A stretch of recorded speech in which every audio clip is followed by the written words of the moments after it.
Jo que vinc de tradició llibertària puc estar d'acord que cap estat pot fer-nos lliures del tot i que, evidentment, el principi d'individu, comuna i federació de Bakunin és la manera d'estructurar qualsevol comunitat humana. Tot això estic absolutament d'acord, però, en fi, serà per demà passat, com sempre es passa, diguéssim, no? El que passa, una cosa és l'horitzó llunyà, que tenim molta gent, jo insisteixo, jo vinc de tradició llibertària i m'agradaria un món regit per l'anarquisme, però entenc que els passos intermitjos són tan importants com els passos finals. I que precisament aconseguir hegemonia, que és la paraula de moda últimament, sobre idees alternatives, tant siguin marxistes com anarquistes, passen per un exercici responsable de la política en aquest moment. Responsable no vol dir claudicant, vol dir responsable. Jo crec que la CUP ha demostrat que es pot mantindre els principis ideològics, la praxi política de manera estricta i ser responsable en un procés que sabem que o el fem tots o no el fa ningú.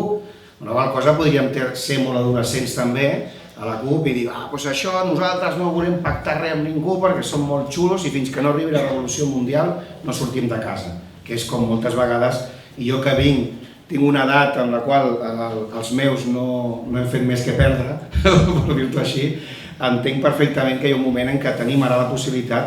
de guanyar un dels primers passos per aconseguir un estat que sens dubte serà molt més just que aquest Reino d'Espanya absolutament decrèpit, que evidentment no serà el paraís ideològic que a molts ens agradaria, però que es poden plantejar idees francament revolucionàries. I jo crec que, per exemple,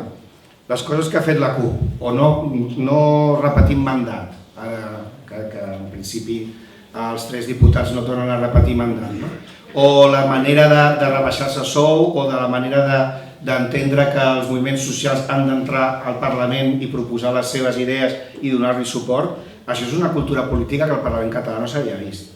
I que s'ha passat de la brometa de les samarretes del David i de l'alpargata al respecte, precisament perquè les idees que hi havia darrere eren molt fermes i molt sòlides. Llavors, a vegades, la millor manera de defendre les teves idees no és posar-te a berro amb elles, sinó saber-les comunicar, en aquest cas en el Parlament o en aquest cas en el procés que estem vivint nosaltres. I ja està. Jo crec que sí que ens fa falta una Constitució, perquè pot ser que la Constitució sigui molt més copaire del que molta gent cregui o vulgui, i això vol dir, des del meu punt de vista, que serà molt més just.